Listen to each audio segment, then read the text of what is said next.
This is Brussels, ground zero in the fight to get us in Europe into jobs with the skills we need for the future. I'm Maitreyi Sitharaman. Welcome to Real Economy. This week, we'll ask Europe's Employment Commissioner what can be done to ensure that we're prepared for a changing jobs market. We'll head to Ireland and France to see how an experienced workforce is reskilling itself for a smarter future with the help of both government and the private sector. And then we'll go to the UK to ask the question, do apprenticeships really make you more attractive in a job interview? We're getting older here in Europe, as you can see, and fewer young people means a shrinking workforce in the future that has to support a big old population.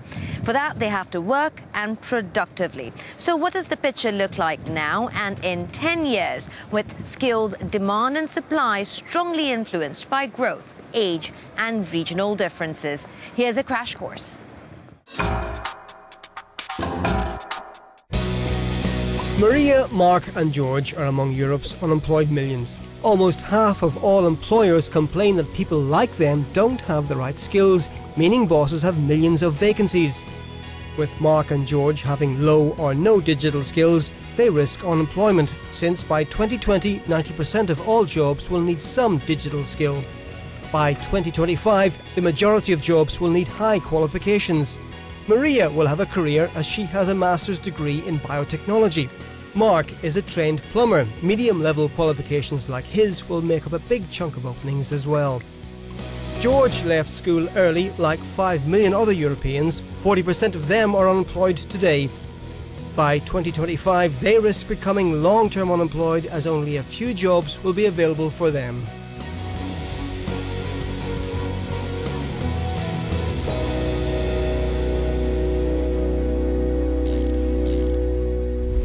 Now, through the crisis, more than 12 million of us were out of a job for more than a year. This group was mostly made up of men, some of whom were highly qualified. To get these long-term unemployed Europeans back into work, there are, of course, projects and money coming from the European Social Fund and the European Regional Fund. But as Fanny Goret found, to really open the course to the labour market for those who may have potentially given up, it takes not just government push, but also private sector initiatives. In County Dublin, Ireland, getting out of long-term unemployment has not been easy for 34-year-old Ronan Cunningham. Before becoming a business owner, Ronan graduated in law and worked for a few years. When the recession hit, he lost his job and was unemployed for 2 years. I didn't really know where to turn at that point, because I was in limbo. I had built up a bit of experience in small legal practice, but I wasn't fully qualified. I came across the Innovation Academy, so I looked into that course and I applied for it, and thankfully I got accepted. Ronan took a 6-month course under Springboard, a public initiative that has trained 30,000 people since 2011 in the skills needed now and in the future. The course helped Ronan set up 2 years ago a company that promotes foot golf, a new sport in Ireland. I had managed to find this golf course, so it was all about opening as soon as I possibly could. Thanks to this training, Ronan could turn to entrepreneurship to find a new job. But it takes governments and companies playing together to help the unemployed to stay in the game. For their part, companies sometimes invest heavily in career consultants to help staff transition to other internal posts or even to elsewhere in the jobs market. In Paris, we met one such expert in skills and employment guidance.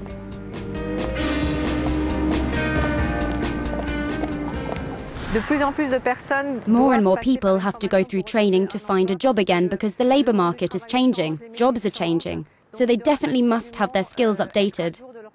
We are now seeing a greater need for internal mobility from companies, because they want to motivate their employees to stay within the company, rather than requiring them to leave the company. Such initiatives help those who've lost their job or are at risk of being unemployed by integrating them into careers with growth potential. According to the latest forecasts, the skills most needed in Europe will be those of professional services and service industries. Job opportunities will vary from country to country relative to their workforce size. So in a country where 1 out of 10 people are unemployed, Ronan's story is an inspiration to reskill. Since we launched, I've managed to employ 5 people. On top of that, I'm earning a good living myself, and hopefully I'll be able to continue employing people in the years to come. Joining us is the European Commissioner for Employment, Social Affairs and Inclusion, Marianne Thyssen. Commissioner, what is the real picture in Europe? Do we have lack of skills, or is it that the jobs market has completely changed? It's a little bit of everything. We see that more than 2 million vacancies are not filled. And this is for a big part due to a lack of skills. We cannot take a picture of the whole European Union in once. It's not one size fits all. If you go, for instance, to the region of Toulouse, where you have an aerospace valley, you need other skills than when you go to the city of London, where there is a big focus on the financial sector. But what is important is that the education world and the employers world are sitting together to look what we need for the future. They can learn a lot from each other than just to live in separate worlds. If they need to talk to each other, structural reforms are needed in many of the countries. What is realistically possible? We ask and we demand to have a modern social protection system, and this means that you have to protect and support people, but also to enable them, to help the long-term unemployed. We do that very concretely with proposals to the member states to say, first, do a personal evaluation of all these persons. What is the potential and where are the problems? What are the barriers to come back to the labour market? Is it a matter of skills or are there other problems? Then we propose to make a kind of a contract about it. From the one side, they are offered a package. From the other side, they have also a commitment that they follow that path. What is very important is that long-term unemployed people are registered before they lose their motivation to go back to school, to accept again a training path and so on. Let's pause that conversation and talk about the push towards vocational training for our young. The Youth Guarantee, the €6 billion Youth Employment Initiative all address the skills gap. But do these programs and apprenticeships really get young people not just jobs, but long-term careers? Monica Pinner went to the restaurant and program of 15 in the UK to find out. A pinch of salt, a big dose of effort, add well-prepared trainers and highly motivated trainees, and you get 15. In this southwestern corner of the UK, 15 Cornwall is not only an acclaimed restaurant, but also a social enterprise that every year offers disadvantaged unemployed 16 to 24-year-olds the opportunity to train as chefs. I've seen over 100 apprentices go through our programme. 80% of them are still chefing. Even the guys that didn't complete our course have still gone on, many of them into other restaurants and hotels within our industry. The EU youth unemployment rate is more than double the overall figure. 11% of those aged 18 to 24 are early school leavers. That's why Europe is enhancing the development of high-quality apprenticeship and traineeship programs in line with the job market's needs and aimed at equipping young people with the right skills for a long-term career. Inspired by celebrity chef Jamie Oliver, 15 Cornwall is an internationally recognised programme that the EU would like to see replicated, as today not all apprenticeships are of such high quality. The project was initially set up through the European Social Fund and European Regional Development Fund. It's received €2.5 million since 2006, in addition to UK government support. These instruments complement the Youth Employment Initiative that was launched in 2012 to support young people aged under 25 living in regions where youth unemployment was higher than 25%. Apprenticeship funds made a big difference to Jack.